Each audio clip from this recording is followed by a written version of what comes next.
Les trois ministres du gouvernement en charge des différents ordres de l'enseignement devant des professionnels des médias et autres acteurs du système éducatif. Une conférence de presse qui vise à éclairer l'opinion publique des différentes démarches menées par l'exécutif en vue de trouver des solutions aux problèmes qui minent le secteur. Une rencontre de vérité au cours de laquelle toutes les questions sont permises. Le ministre de l'enseignement secondaire est revenu sur le mouvement d'humeur actuellement en cours et initié par certains conseillers pédagogiques. Ils ont des doléances qui sont légitimes et ces doléances, nous travaillons là-dessus. Et comme vous pouvez l'imaginer, c'est des doléances qui ont trait à leur carrière, c'est des doléances qui ont trait à leurs conditions de vie et de travail. Nous travaillons donc là-dessus avec méthode, mais surtout avec patience. Tout ce que nous avons pu lire dans la presse, je ne crois pas que les CP et leurs responsables notamment se reconnaissent dans ce que nous avons lu.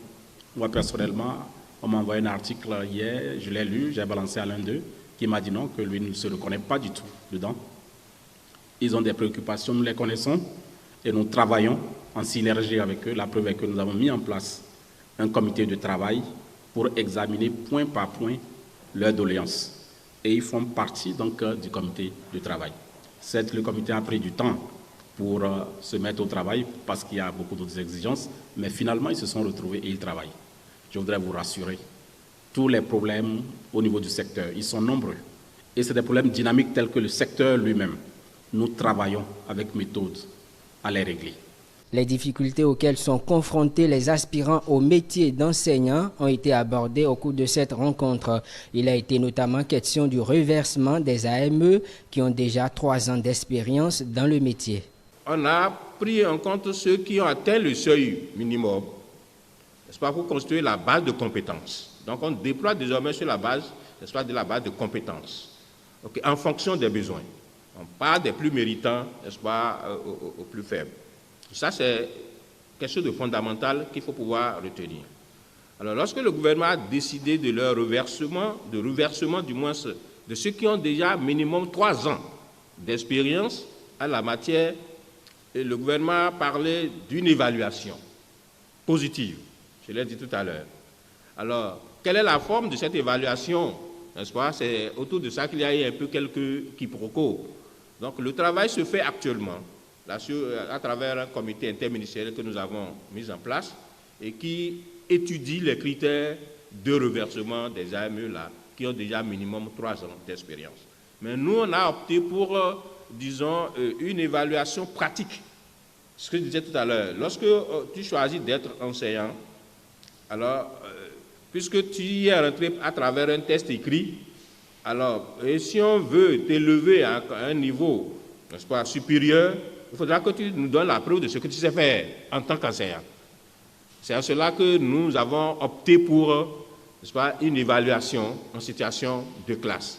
Donc voilà, on veut aller plus loin, on veut rester dans la logique de professionnaliser le métier. Des explications ont été aussi données sur la polémique d'un supposé programme ayant rapport à l'homosexualité au secondaire en classe de 5e. Si vous lisez bien les documents, vous allez comprendre qu'il n'en est pas question dans les programmes d'études. On en a fait référence dans le guide de l'enseignant. Parce qu'il y a le programme, il y a le guide de l'enseignant. Et justement, pour qu'il n'y ait pas de dérapage. Et dans ce guide, qu'est-ce qui est dit en plus? Parlant donc de la reproduction humaine, donc des animaux, on a parlé des formes de reproduction, on a parlé donc des formes d'accouplement et on a mis en garde contre des travers sociaux en ce qui concerne les valeurs, nos valeurs. Et c'est de là qu'on a parlé donc de l'homosexualité comme étant une contre-valeur.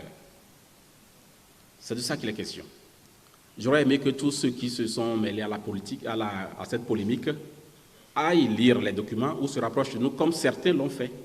Cette polémique, en croire le ministre, a un mérite, celui de mettre sur la table une question sensible. C'est un fait aujourd'hui que l'homosexualité fait partie de notre société et c'est un phénomène grandissant, y compris dans les écoles, a déclaré le ministre.